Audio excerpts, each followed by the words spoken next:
Sadhu Sadhu Bante. Can can you hear me? Yes. Uh, it was very nice to see you again on this Sunday. Uh, my question is, Ajahn, I'm living in Sri Lanka. Actually, we are very much bored with the political situation in the country. So every day we are suffering, and even though we are practicing Buddhism, sometimes we get bored with the political decisions and how they are behaving in the country. So sometimes we think we have to leave the country. So will that be the solution? How to overcome the situation? Most of people these days in Sri Lanka, especially, they are fed up with the country situation, and they are fed up, especially with the politicians. So how to overcome, and can will we get any cessation of the suffering uh, once we leave the country? So thank you, Ajahn. That is my question.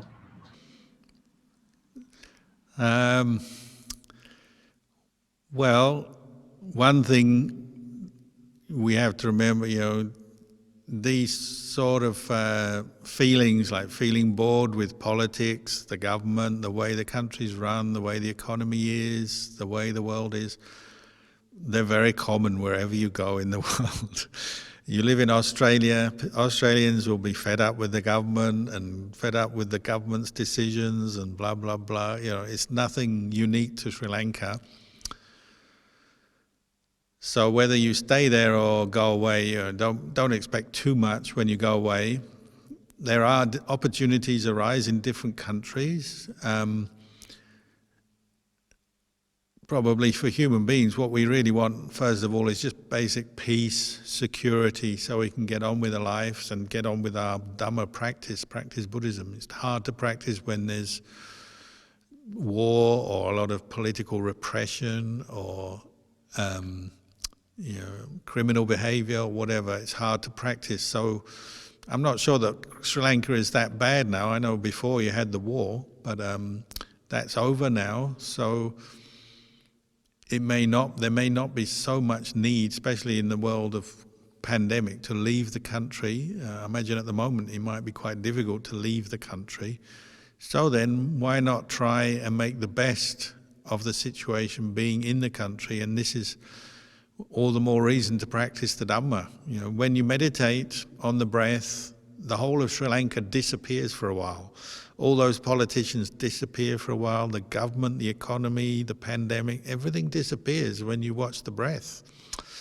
Why not watch the breath a little bit more, and you'll learn about this disappearing act, letting things go, letting go of some of your feelings of frustration, negative thoughts, complaints, the fault-finding mind, worries about the future. The whole point of developing mindfulness and meditation is you're getting a rest, a temporary rest, albeit it's only for a while, but you're getting a rest from all the normal thoughts and reactions you have. You're letting go of some of your attachment, letting go of the world at large, going inwards.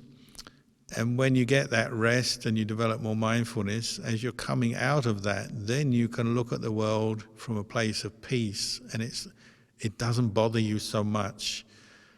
Doesn't mean to say there aren't many things that need to be fixed. Injustices need to be fixed, problems need to be fixed, of course, and you can still have an interest in politics and the problems of the country and how to remedy them. But if you also know how to keep your own mind, find peace and remedy the problems internally, then you're going to have a better relationship with the world, with the country, with the population externally.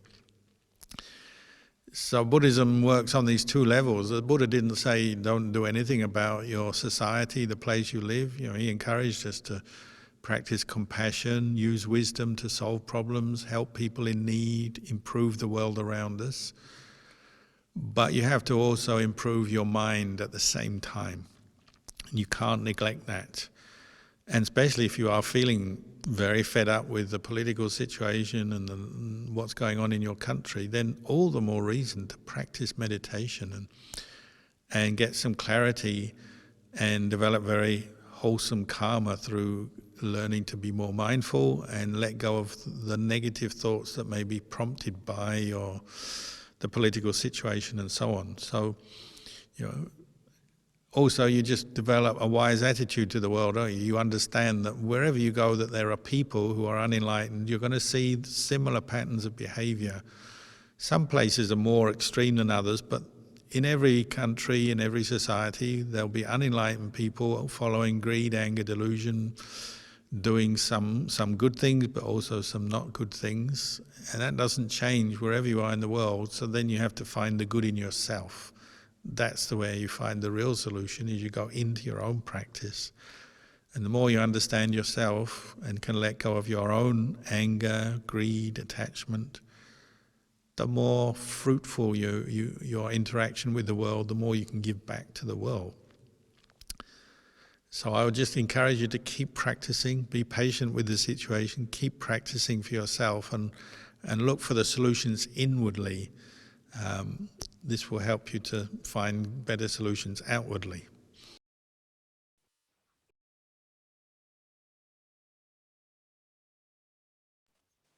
Sadhu Longpo. Do we have another question from the floor?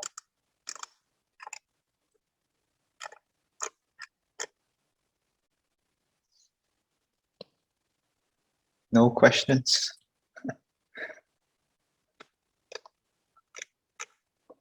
Hey, Longpo, we have a written question here.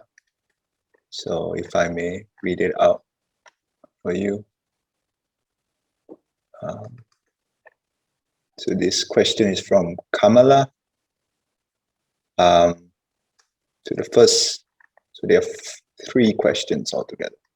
The first one is, after one being passes away, the stream of consciousness is waiting for an embryo to go into, and how long usually does this process take? Can Ajahn please elaborate this a bit more? Consciousness carried with more skillful karma draws itself to a more skillful environment to get reborn. And how is this mechanism working? That's the first part of the question. Well, the workings of karma and how the consciousness changes at death and then arises in the new realm of existence, the new life. You know, that's probably more than any one individual can explain. The workings of karma, the Buddha said, if you try and figure it all out, the mechanisms and everything, then your head will actually explode before you find a solution. So we have to take a few things just partly on trust and just describe in a very general way. Like, Buddhism talks on these two levels. There's conventional reality, so we say there's a person who dies and is reborn. But then there's the ultimate reality. There's no person who's born and dies. There's no movement of a being from one realm into another realm as such. There's just the arising and passing away of the khandhas and then moments of consciousness. So last moment of consciousness in this life, and then that's enough to stimulate through karma. It's enough to stimulate the arising of a new consciousness in a new life after death. The consciousness at death separates from this body, so the physical elements, physical body return to nature. Consciousness goes into its new life. All depends on the individual's karma, what happens at that moment. When people have visions of ghosts or beings dying from this realm, being born in another realm, again, they'll talk in terms of a person because that's convenient.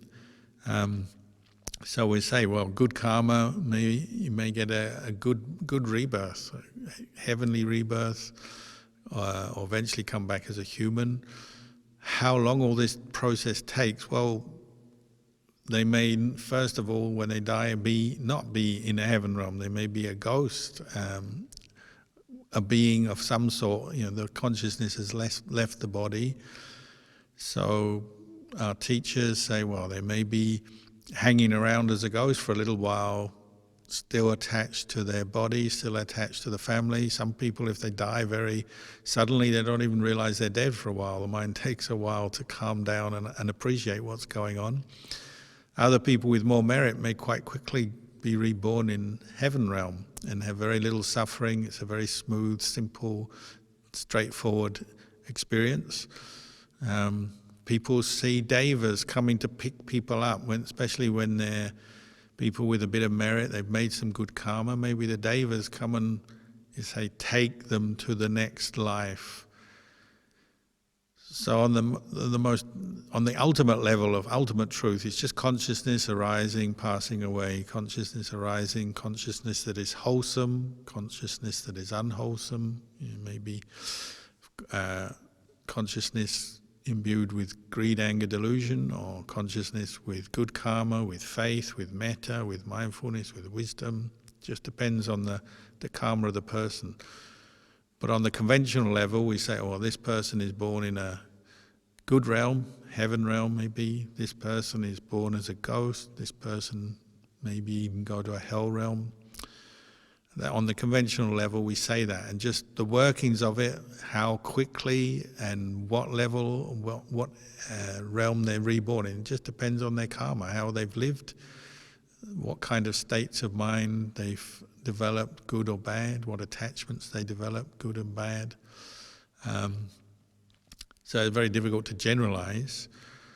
But what you can see is that there are people born every day, people die every day. And the Buddha said, well, people die and they're born in different realms of existence, many of which we can't see. We can see the animal realm, so there are animals being born every day. Some of them may come from humans. But until we have developed our own insight into this process of arising and ceasing and the conditioned nature of our existence, we won't be able to explain thoroughly what's going on. And we may have to just take it on trust or take it as a theory that we are coming to prove through our own contemplation and practice.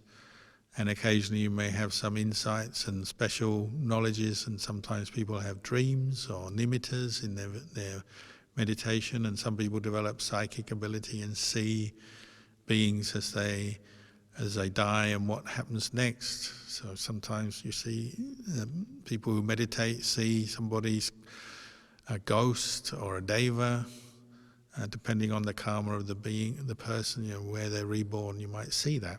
So it does happen. The important thing to see is that, well, good karma is what we're aiming to develop in our practice.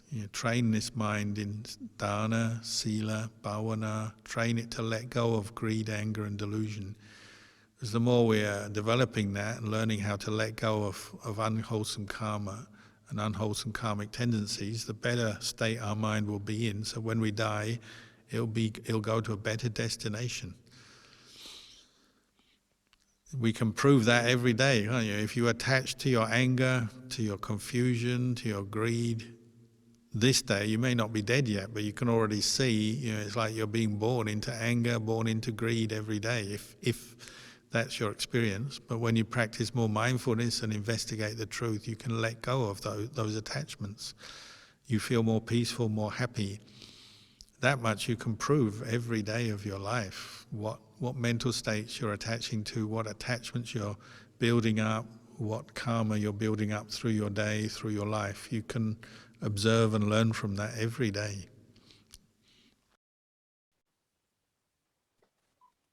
Sadhu Long Po. You have the second part of the question. I'm not too sure Long Po can answer this, but what are the similarities between the 4 elements and the 5 phases in Chinese philosophy? What are they? What are the 5 Chinese ones? Aren't they? What is it? Wood, iron. What else is it? I can't remember.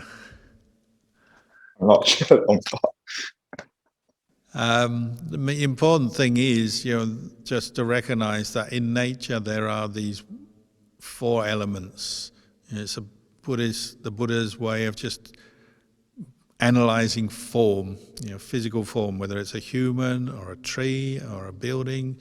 Things break down into their base elements. Earth is solidity, water is liquidity, extension, heat of the fire element, heat and cooling, and then the air element is extension. Air element. It's the hydraulics of the body, the spaces and the gaps in the body, and the fact that things can move and expand and contract.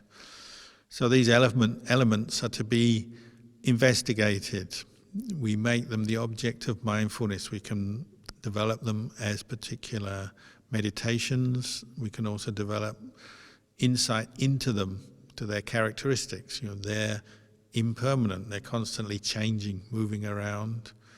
They're constantly decaying because of the fact of change. They're decaying. So things don't last. Like, you see this building in Miami, USA falls down. Well, it's the elements, isn't it? It's built on reclaimed land. Other buildings are built around it.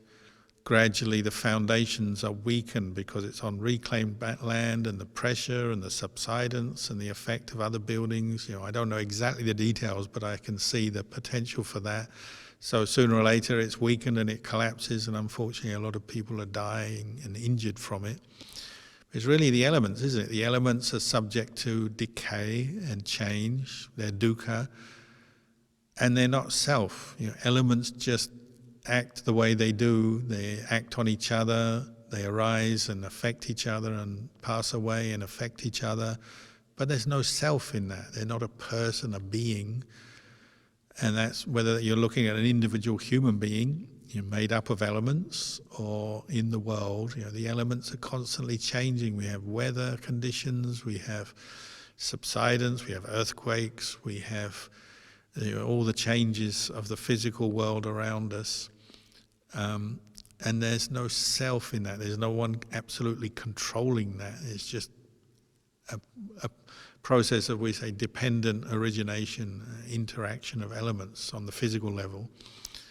That's something we can know. Our mind can be trained to know that, become aware of that, and learn from it and develop wisdom from watching and observing the elements. And that's one way you come to know the nature of this body is not self, and your mind changes then. When you see the not self in these elements, you're letting go of attachment, so you let go of the causes of suffering.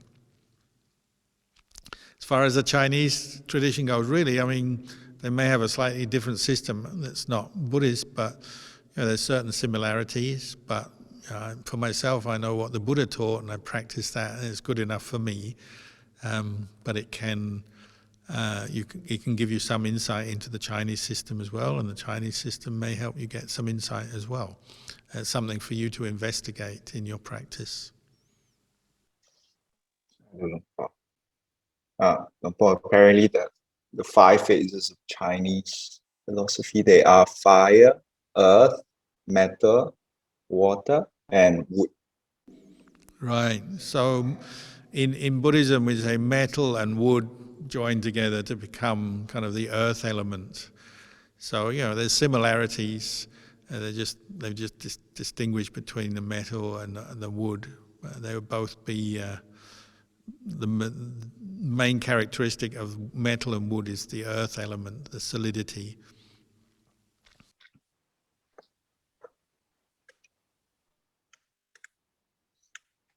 The last part to Kamala's question. What's the difference between birth and becoming, and craving and clinging? Well, becoming, in the teaching on dependent origination, how suffering arises, becoming is the cause for birth. So becoming is this life. We become things. We become angry. We become happy.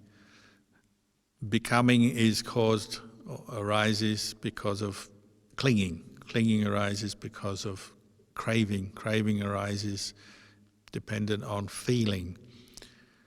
So the beginning of this whole process is avijja, unawareness, a lack of mindfulness, a lack of wisdom, a lack of understanding of truth means that this process of dependent origination is going on all the time, and we are getting caught into becoming all the time as a result of craving and attachment. So we become, another way of describing becoming is existence. So the quality of our existence, the way we experience things, the karma we make, the decisions we make, what we aspire to, what we want, is becoming. And the fact that becoming is not finished means that there'll be more birth when we die. The only one who doesn't experience becoming anymore is an arahant. There's no more becoming. They've cut through this whole chain of dependent origination, dependent arising, through developing the Eightfold Noble Path and seeing through the Four Noble Truths. They've cut off craving, clinging, becoming, so there's no more cause for birth. But as it emerges in your experience, craving, clinging, becoming are really all there together in the one mind, and it's in a moment of consciousness. It's difficult to separate them out until maybe perhaps your mindfulness is very, very refined and your ability to contemplate is very refined. But normally speaking, like Ajahn Chah used to say, it's like falling out of a tree. If you fall from the top of a tree, you fall out of a tree, you don't have time to count how many branches and twigs and leaves you pass. You just fall to the ground and you hit the ground with a thud and it hurts. The arising of suffering in our experience is like that. You hear those words, somebody says some words that hurt you, they insult you, they criticize you. You hear the words and straight away, bam, you feel hurt.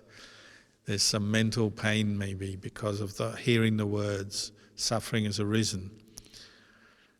As we practice more, we're starting to investigate that whole process. Why do I suffer? When they say those words, why? Well, partly because of an immediate reaction and a sense of self, craving, attachment or clinging and becoming arise immediately from unawareness. We're not aware enough to see why that is causing us suffering, why those words cause us suffering. But if we develop mindfulness and develop the skill of investigating the Dhamma, develop wisdom, wise reflection, and ultimately insight into the three characteristics, anicca, dukkha, anatta, then you're starting to break up this experience, break it down and see how suffering arises. So you might notice they say those words, but before you start to mentally suffer and pick them up, you may just notice the feeling, oh, it feels like a mental bullet, doesn't it? They say those words hurt you, criticize you. The sense of self manifests with that feeling. There's a perception, me, and they're saying something bad about me, so there's a feeling of pain. If mindfulness improves, you might catch that feeling of pain, and then you can see the craving emerge out of it. There'll be certain negative thoughts. Why did they say that? They shouldn't say that. But you start to catch that process and unpack it and observe it. And so instead of craving, clinging, becoming, suffering, you're establishing mindfulness, and maybe the feeling comes, the painful feeling, but then craving doesn't arise, or it arises and it passes quickly because you establish mindfulness. So as you do that, you're no longer conditioning more clinging. You're reducing the causes for clinging in that moment. So there's no becoming. You don't become caught up in the suffering of that experience. You just know the experience, you know it's unpleasant, but then that just drops there, ends there. When mindfulness is well established, you can do that. But our main problem is we're not mindful enough, and so our wisdom doesn't see things clearly. So they say the words and it hurts. We have an angry reaction, and at the very least we start thinking about it, remembering it, and it may lead on to angry activity, arguing back, talking back, seeking revenge, whatever. But as you practice more, you're starting to see these processes, and you can interrupt them. You see the real the real suffering is you craving and then clinging to the perception of self, the negative perception based on those words. But if you establish mindfulness and let go at that point, you don't necessarily have to suffer. You still know what the words are and what they mean, but you drop it right there. That's your aim in meditation, to drop the causes of suffering, to drop or let go of craving, clinging, becoming, so you don't become suffering. And sometimes you'll do that successfully and you learn from that, and then you can do it again. Oh, it worked. I established mindfulness, I heard the words, but I didn't suffer that time. Next time it happens, you might miss it. Oh, I'm suffering again. I've heard these words and I'm annoyed. But because you've done it before, you've got the confidence and the enthusiasm to try practicing more and bringing up the mindfulness. You might do it again and then again. And maybe you're gradually undermining the whole process of craving, clinging, becoming. Eventually, you might get to the point, a sotapanna is only going to be reborn a maximum 7 lifetimes. Why? Because they've established insight into this process of paticca samuppada, and even though it's still going on, they're now gradually wearing out the whole process, whereas craving, clinging, becoming, they're no longer conditioning the mind so intensely, so often. So gradually wearing them out to the point where they finish.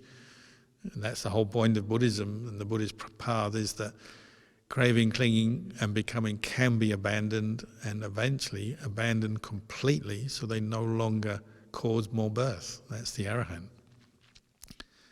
So keep practicing. Sadhu Long Po.